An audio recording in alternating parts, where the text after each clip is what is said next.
देखो my dear student, तो आज हम बात करेंगे मैकेनिज्म ऑफ लेबर की। मैकेनिज्म ऑफ लेबर का हमारे पास जो पहला स्टेप है वो क्या होता है, इंगेजमेंट। ठीक है, सबसे पहले फीटस का हेड जो है वो इंगेज्ड होगा। ये कैसे इंगेज्ड होगा कि इसमें जो फीटस का हेड है, जब हमने बात की थी पेल्विक इनलेट की डायमीटर की, ठीक है, हमने कहा था कि पेल्विक इनलेट का जो ट्रांसवर्स डायमीटर है वो क्या होता है 13.5 सेंटीमीटर होता है, as compare to anteroposterior diameter है वो कितना 11 सेंटीमीटर था।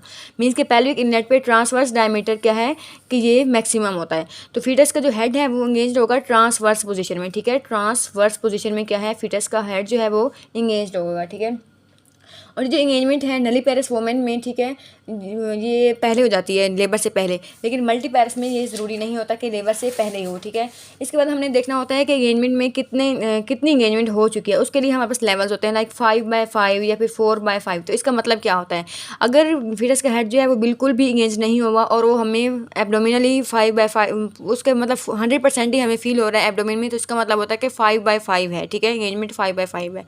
अगर हमें 80% फील हो रहा है एब्डोमिन में पैल्पेट करने से, उसका 20% नहीं फील हो रहा, मीन्स के 4 पार्ट फील हो रहे हैं, इसका मतलब है कि 4/5 है। अगर हमें एब्डोमिन पर पेल्विक ग्रिप करने से हमें पता चला है कि उसके हमें 3 पार्ट्स फील हो रहे हैं, तो इसका मतलब है कि 3/5 है। लेकिन जब तक 2/5 या फिर इससे कम एंगेजमेंट नहीं होगी तब पैल्पेट हो जाएगा, इसका मतलब है कि फिर उसकी एंगेजमेंट कंप्लीट हो गई। अगर हमें 3/5 या 4/5 या 5/5 पैल्पेट हो रहा है, तो इसका मतलब है कि फिटस का जो हेड है वो एंगेज नहीं हुआ। ठीक है, अब हम बात कर लेते हैं सेकंड स्टेप की। वो हमारे पास क्या है, डिसेंट है। ठीक है, एंगेजमेंट हो गई है, मीन्स के 2/5 या उससे कम हमें पैल्पेट हो रहा है। ठीक है, तो इसका मतलब है एंगेजमेंट हो गई। अब नेक्स्ट स्टेप क्या होता है, डिसेंट का होता है। पेल्विक इनलेट के बाद आगे क्या होता है कि मिड पेल्विस होता है। मिड पेल्विस में ये होता है कि इसका जो डायमीटर है वो 12 सेंटीमीटर होता है, ट्रांसवर्स भी और एंट्रोपोस्टीरियर भी।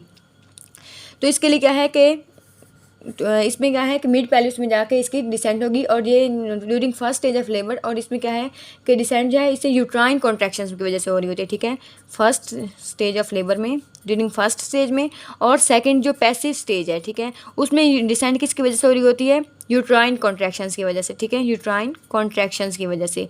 और जो हमारे पास सेकंड स्टेज है, सेकंड एक्टिव स्टेज है, उसमें किस वजह से हो रही होती है, मैटरनल वॉलंटरी जो हमारे एफर्ट्स होती हैं उनकी वजह से हो रही होती है डिसेंट। ठीक है, वॉलंटरी एफर्ट्स की वजह से। ठीक है, अब हम बात कर लेते हैं फ्लेक्शन की।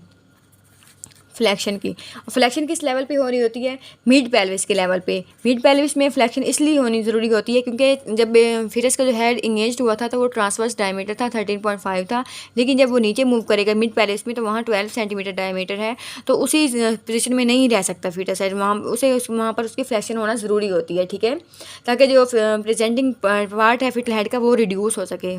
ठीक है, इसके बाद हमारे पास होता है फोर्थ स्टेप क्या है, इंटरनल रोटेशन। ठीक है, इंटरनल रोटेशन।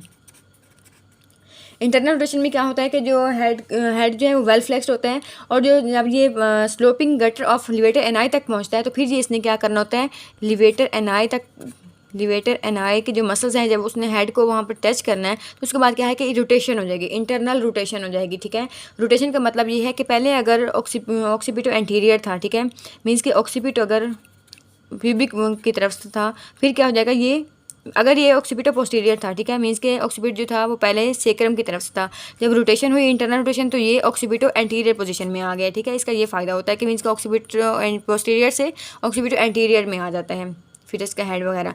लेकिन अगर वो ऑक्सीपिटो एंटीरियर पोस्टीरियर पोजीशन में ही रहता है और वो रोटेट नहीं होता तो इसकी वजह से क्या है कि लेबर जो है वो ऑब्स्ट्रक्टेड वगैरह हो सकती है। ठीक है, अब हम बात कर लेते हैं इसके नेक्स्ट स्टेप की, विच इज़ एक्सटेंशन। इसमें क्या हो रही होती है, एक्सटेंशन होती है। एक्सटेंशन में क्या होता है कि जब इसके हेड जो है वो स्केप करेगा प्यूबिक सिम्फिसिस से हेड फिटस हेड जब स्केप कर जाएगा, ठीक है, तो फिर क्या होगा कि इसमें ये वल्वा को डिस्टेंड करेगा और इसमें क्राउनिंग का प्रोसेस होगा। ठीक है, वल्वा को एक्सटेंड करेगा और इस प्रोसेस को हम कह रहे थे क्राउनिंग हो रही होती है। इसका फ़ायदा ये होता है कि इससे पहले जितनी भी वो कॉन्ट्रैक्ट डिसेंट हो रही थी, मीन्स के वो पेरिनियम को टच कर रहा था और वो ओपन हो रहा था, लेकिन उसमें जो हेड है वो बार बार बैकवर्ड मूव कर देता था। जब रिलैक्सेशन का स्टेट आता था तो हेडवर्ड जो है वो बैकवर्ड मूव करता है, लेकिन जब क्राउनिंग होती है इसमें ये होता है कि जब वो सब प्यूबिक आर्च को क्रॉस कर लेता है हेड, तो फिर रिलैक्सेशन के फेज में भी वो उधर ही रहता है, मीन्स कि बैकवर्ड इन पेल्विक इनलेट पेल्विक जो कैविटी है उसमें दोबारा मूव नहीं करता, तो इसलिए हम इसे कहते हैं कि ये क्राउनिंग की स्टेज होती है। ठीक है, और इसकी वजह से क्या होता है कि एक्सटेंशन की वजह से पेरिनियल ट्रॉमा वगैरह भी हो सकते हैं, इसलिए हमने कंट्रोल्ड एक्सटेंशन करवानी होती है। ठीक है, कंट्रोल्ड एक्सटेंशन करवानी है। किसकी वजह से, ताकि इसे पेरिनियम टीयर्स वगैरह ना हो, टीयर्स का जो चांस है वो कम हो जाए, ठीक है। इसका नेक्स्ट स्टेप क्या होता है कि रेस्टिट्यूशन, ठीक है, रेस्टिट्यूशन, कि जब हेड जो है वो डिलीवर हो गया है और जो हमारे पास शोल्डर्स हैं वो तो ओब्लीक पोजीशन में है और हेड जो है वो स्ट्रेट है, तो हेड क्या करेगा, 1/8 of the circle, 1/8 of the circle जो है हेड रोटेट करेगा और इस पोजीशन, और ताकि अलाइन कर जाए शोल्डर्स के साथ, ठीक है, अलाइन विद शोल्डर्स के साथ। इस प्रोसेस को हम कहते हैं कि ये रेस्टिट्यूशन का प्रोसेस है, ठीक है। इसके बाद हमारे पास नेक्स्ट स्टेप क्या है, वो है एक्सटर्नल रोटेशन, ठीक है, एक्सटर्नल रोटेशन। एक्सटर्नल रोटेशन का मतलब ये है कि जब हमारे पास ये हेड कंप्लीट डिलीवर हो गया और अब शोल्डर्स ने डिलीवर होना है, शोल्डर्स पहले ऑब्लिक पोजीशन में थे तो इन्होंने क्या करना है कि इन्होंने एंटीरियर पोजीशन में जाना है, ठीक है।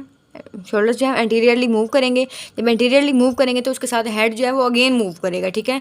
तो मीन्स के 1/8 of the circle again rotation होगी, ठीक है, रोटेशन अगेन होगी 1/8 ऑफ द सर्कल, जिसे हम कहते हैं कि ये एक्सटर्नल रोटेशन हो रही है, ठीक है। इसके बाद जो है डिलीवरी आधा शोल्डर्स हो जाएगी और उसके बाद फीटल डिलीवर जो है, शोल्डर्स की डिलीवरी कैसे होगी कि पहले जो हमारे पास एंटीरियर शोल्डर है वो डिलीवर होगा, उसके बाद क्या है कि पोस्टीरियर शोल्डर डिलीवर होगा और उसके बाद क्या है कि कंप्लीट जो बॉडी है वो डिलीवर हो जाएगी। तो ये थे हमारे पास स्टेप्स हैं मैकेनिज्म ऑफ लेबर के।